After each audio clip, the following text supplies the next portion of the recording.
19వ అధ్యాయము వీరభద్రులు చేయి పనులు. ఈనాటి ప్రతిభావంతులు విలాసవంతమైన జీవితాన్ని గడుపుతూ ఊహాలోకాల్లో జీవిస్తూ తమ అహంకారాన్ని పుష్టి చేసుకుంటున్నారు. తమ సామర్థ్యాన్ని, ఐశ్వర్యాన్ని పూర్తిగా విలాసాలకు మాత్రమే అంకితం చేస్తున్నారు. వీరిలో ఎవరైనా తమ జీవన విధానంలో విలాసాలకు కాక ఆదర్శాలకు ప్రాముఖ్యతనిస్తే వారి జీవితాలు అద్భుతమైన మార్పులు చెందుతాయి. ఏ ప్రతిభను ఏ విధంగా మార్చి ఏ కార్యక్రమాన్ని చేయించాలో నా వీరభద్రులు నిర్వహిస్తారు. ఈనాడు నేను చేస్తున్న సూక్ష్మీకరణ సాధన వల్ల తయారైన అదృశ్య వీరభద్రులు నిశ్శబ్దంగా అనేకుల అంతఃకరణాలలో ప్రవేశించి వారి అవినీతిని మొదలుకొట్టి వారు ధన్యులవ్వటానికి ఉపయోగపడే మణిమాణిక్యాలను వదిలివేసి వస్తారు. నాశనం చేయటానికి ఉపయోగించబడే బుద్ధి, శక్తి, ఐశ్వర్యము అభివృద్ధి పథకాలకు వినియోగించబడతాయి. మానవుల స్వభావం మారిపోతే సర్వనాశనం బదులు పృథ్వీ మీద స్వర్గం వెలుస్తుంది. నా అనుమానాలను గురుదేవులు నా అంతఃకరణలో ఉండి తీరుస్తూ ఉంటారు. ఆయన ఆత్మ నా సమీపంలోనే దృష్టిగోచరం అవుతూ ఉంటుంది. ఆర్షగ్రంథముల అనువాదముల నుండి ప్రజ్ఞాపురాణ గ్రంథ రచన వరకు ఆయన మార్గదర్శకత్వం నాకు అనుక్షణం లభిస్తూనే ఉన్నది.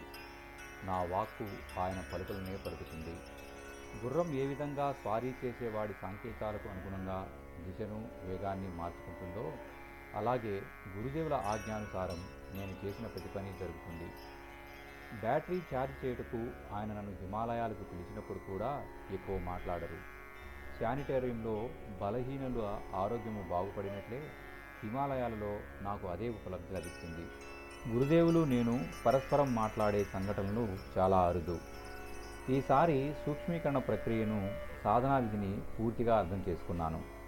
ఏ విధంగా అయితే కుంతీదేవి తన శరీరం నుండి దేవతా సంతానాలకు జన్మనిచ్చిందో సరిగ్గా అదే పద్ధతిని ఉపయోగించి నా పంచకోశాల నుండి అనగా అన్నమయ, ప్రాణమయ, మనోమయ, విజ్ఞానమయ, ఆనందమయ కోశాలను 5 స్వతంత్రమైన ఉనికి గల 5 వీరభద్రుల రూపంలో వికసింపచేయాలి. అందుకు చేయవలసిన విధి విధానాలను నేను పూర్తిగా అర్థం చేసుకున్నాను. ఈ 5 వీరభద్రులు పూర్తి సమర్థత పొందనంత వరకు నా వర్తమాన స్థూల శరీరాన్ని పక్షులకు గూడువలే ఉపయోగించుకొనమని ఆజ్ఞ ఇచ్చారు గురుదేవులు. నా ప్రత్యక్ష స్థూల శరీర బాధ్యతలు ఇతరులకు అప్పజెప్పే వరకు శాంతికుంజులోనే ఉండవలసి వస్తుంది. విధానం స్పష్టమైన వెంటనే దాని కొరకు అవసరమైన సాధనను మొదలుపెట్టాను. ఈ 5 వీరభద్రులకు ఏ పని ఇవ్వబడుతుంది, అవి ఏ విధంగా పనిచేస్తాయి అనేది నాకు ఈ మధ్యనే తెలిసింది. ప్రపంచంలో ఈనాడు అనేక మంది విశిష్టమైన ప్రతిభా సంపన్నులు ఉన్నారు. వారి ప్రతిభ ఇప్పుడు ఉపయోగపడుతున్న రీతిలో కాక మంచి వైపు మళ్లించగలిగితే అనేక మహిమాన్వితమైన పనులు తేలికగా జరిగిపోతాయి. విపరీత దిశలో వినియోగమవుతున్న ఈ ప్రతిభలను వెనక్కి మళ్లించి సత్కార్యముల వైపు త్రిప్పుటకు ప్రచండమైన శక్తి అవసరమవుతుంది. ఆ పని నా అంశలైన వీరభద్రులు చేస్తారు. ప్రతిభా సంపన్నుల ఆలోచన విధానాలను మార్చగలిగితే అద్భుత ఫలితాలను సాధించవచ్చును. నారదుడు, పార్వతి, ధ్రువుడు, ప్రహ్లాదుడు, వాల్మీకి మున్నగు వారి ఆలోచనలు మార్చివేసినప్పుడు వారు అప్పటి జీవిత విధానాన్ని మార్చుకొని సంపూర్ణ విశ్వానికే అనుసరణయోగ్యమైన ఉదాహరణగా నిలిచారు. బుద్ధ భగవానుడు, ఆనందుడు, అంగుళీమాలుడు, ఆమ్రపాలి, అశోకుడు, హర్షవర్ధనుడు మొదలగు వారి ఆలోచన విధానాన్ని మార్చివేసినప్పుడు వారు సాధారణ స్థితి నుండి ఎదిగి విశ్వవిఖ్యాతిని పొందగలిగారు.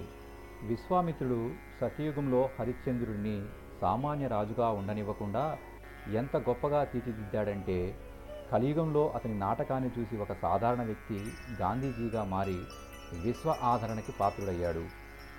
సంత్ వినోబా ప్రేరణ వల్ల మహాపిసినారి అయిన భామాషా తన మొత్తం ఖజానాను మహారాణా ప్రతాప్కు స్వతంత్రతా సంగ్రామానికి ఇచ్చివేశాడు. ఆదిశంకరుల ప్రేరణ వల్ల మాంధాత దేశం నలుమూలలా మఠాలు స్థాపించాడు. సమర్థ గురు రామదాసు ప్రేరణ లేకపోయి ఉంటే శివాజీ తన శక్తితో ఎంత పని చేయగలిగి ఉండేవాడు? నరేంద్రుని వెంటపడి రామకృష్ణ పరమహంస అతడిని వివేకానందుగా మార్చివేశాడు. గోపీచందరాజు మనస్సును వైరాగ్యం వైపు త్రిప్పటానికి భతృహరి కారకుడయ్యాడు. ఇతిహాసంలో ఆధ్యాత్మికవేత్తల ప్రభావం వల్ల భౌతిక సుఖాల ఆకర్షణను వదిలి అనేక మంది ప్రతిభా సంపన్నులు సాధారణ వ్యక్తులు మహానుభావులుగా మారిపోయారు. ఆత్మజ్ఞానుల అనుగ్రహం వారిని వరించి ఉండకపోతే వారి జీవితాలు సాధారణ స్థాయి కంటే ఎక్కువ సుఖ సౌభాగ్యాలతో గడిచినా ప్రపంచ చరిత్రలో వారి పేరు సువర్ణక్షరాలతో లిఖింపబడి ఉండేది కాదు. నా స్వీయ చరిత్ర కూడా అంతే. గురుదేవులు నా జీవితధారను పూర్తిగా మార్చివేసి ఉండకపోతే నేను నా కుటుంబ వృత్తి అయిన పౌరోహిత్యాన్ని చేసుకుంటూ జీవితాన్ని గడిపివేసి ఉండేవాడిని. ఈనాడు నేనున్న స్థితికి ఎదిగి ఉండేవాడిని కాదు. యుగ పరివర్తన కొరకు అనేక రకాల ప్రతిభ కావాల్సి ఉన్నది. తమ తర్క ప్రమాణాలతో ప్రజలలో కొత్త ఆలోచన పద్ధతిని విస్తరింపచేయగలిగే మేధావులు కావాలి. తమ భక్తి సంగీత ధారలతో చైతన్య మహాప్రభు, మీరా, సూరదాసు వలె భావనలను అతి ఉచ్చ రసాత్మక స్థితికి తీసుకువెళ్ళగలిగే కళాకారులు కావాలి. విలాసాలలో ఖర్చు చేయకుండా చక్రవర్తి అశోకుని వలె తమ సర్వస్వాన్ని సమయానుసారంగా లోకహితం కొరకు వెచ్చించగలిగే ధనవంతులు కావాలి. తమ ప్రభావం వల్ల ప్రజలను ఆదర్శ జీవితం వైపు మళ్లించగలిగే గాంధీ, కార్ల్ మార్క్స్, రూసో లాంటి రాజనీతిజ్ఞులు కావాలి. ఇక ఉత్తమ భావనలు కలిగిన వ్యక్తుల ఉనికి వల్లనే అనేకుల స్వభావాలు ఆదర్శాల వైపు సునాయాసంగా మళ్ళీపోతాయి. ఇన్నాళ్ళు నా జీవితంలో నేను చేసింది ఇదే.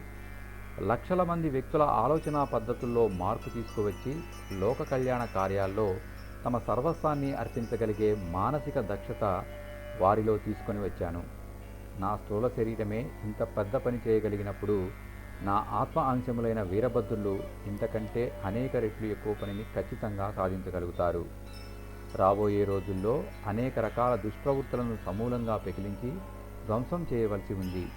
దీని కొరకు కౌరవుల ఆక్షోహిణీ సేవలను సర్వనాశనం చేసిన గాంధీవదారి అర్జునులు కావలసి ఉన్నారు. తన తోకతో రాక్షసులకు కేంద్రమైన లంకను కాల్చివేయగలిగే హనుమంతులు కావలసి ఉన్నారు. ఈ మార్పులు అంతఃకరణం మారటం వల్లనే సాధ్యమవుతుంది. అబ్రహం లింకన్, జార్జ్ వాషింగ్టన్ అతి హీనస్థితిలో ఉన్న కుటుంబాల్లో జన్మించారు. కానీ తమ జీవన ప్రవాహ దిశను పూర్తిగా మార్చివేసి తమ దేశపు రాష్ట్రపతి పదవిని అలంకరించారు. ప్రతిభాహీనుల సంగతి వదిలివేద్దాము. వారు తమ శక్తిని, బుద్ధిని చిన్న చిన్న కార్యక్రమాలకు వినియోగించు కాలం గడిపేస్తారు. కానీ భావనాశీలురు తమ పరాక్రమంతో కాలగతినే మార్చివేసి ఎంతో ప్రగతిని సాధించుకోగలుగుతారు. స్వామి దయానంద, శ్రద్ధానంద, రామతీర్థుల వంటి వారు తమ జీవన దిశను మార్చుకొని తాము ఉచ్చస్థితిని పొందుటయే కాక అనేకుల జీవితాలలో విలక్షణమైన మార్పును తీసుకుని రాగలిగారు. ఈనాటి ప్రతిభావంతులు విలాసవంతమైన జీవితాన్ని గడుపుతూ ఊహాలోకాలలో జీవిస్తూ తమ అహంకారాన్ని పుష్టి చేసుకుంటున్నారు. తమ సామర్థ్యాన్ని, ఐశ్వర్యాన్ని పూర్తిగా విలాసాలకు మాత్రమే అంకితం చేస్తున్నారు. వీరిలో ఎవరైనా తమ జీవిత విధానంలో విలాసాలకు కాక ఆదర్శాలకు ప్రాముఖ్యతనిస్తే వారి జీవితాలు అద్భుతమైన మార్పులు చెందుతాయి. ఏ ప్రతిభను ఏ విధంగా మార్చి ఏ కార్యము చేయించాలో నా వీరభద్రులు నిర్ణయిస్తారు. ఈనాడు ప్రపంచ యుద్ధం ద్వారా ప్రపంచాన్ని సమూలంగా ధ్వంసం చేయాలని ఆలోచించే వారి మనస్సులు పూర్తిగా మారిపోతాయి. నాశనం చేయటానికి ఉపయోగించబడే బుద్ధి, శక్తి, ఐశ్వర్యము అభివృద్ధి పథకాలకు వినియోగించబడతాయి. మానవుల స్వభావం మారిపోతే సర్వనాశనం బదులు పృథ్వీ మీద స్వర్గం వెలువరిస్తుంది. భ్రష్టమైన మానవుని బుద్ధి అతని పోకడలను కూడా భ్రష్టం కావిస్తుంది. వారు సంపాదించిన మొత్తము అవాంఛనీయ కార్యాలలో వినియోగిస్తున్నారు. వీరి ఆలోచనా విధానాలు మారిపోతే వారి కార్యాచరణ పద్ధతి మారిపోయుటయే కాక వీరిని అనుసరించే లక్షలాది వ్యక్తుల జీవితాలు ధన్యమవుతాయి. యుగ పరివర్తన సునాయాసంగా జరుగుతుంది. ఈనాడు నేను చేస్తున్న సూక్ష్మీకరణ సాధన వల్ల తయారైన అదృశ్య వీరభద్రులు నిశ్శబ్దంగా అనేకుల అంతఃకరణాల్లో ప్రవేశించి వారి అవినీతిని వదలకొట్టి వారు ధన్యులు అవటానికి ఉపయోగపడే మణిమాణిక్యాలను వదిలివేసి వస్తారు. ఈనాడు అసంభవం అనిపించే యుగ పరివర్తన ఆనాడు చాలా సులభంగా సాధ్యపడుతుంది.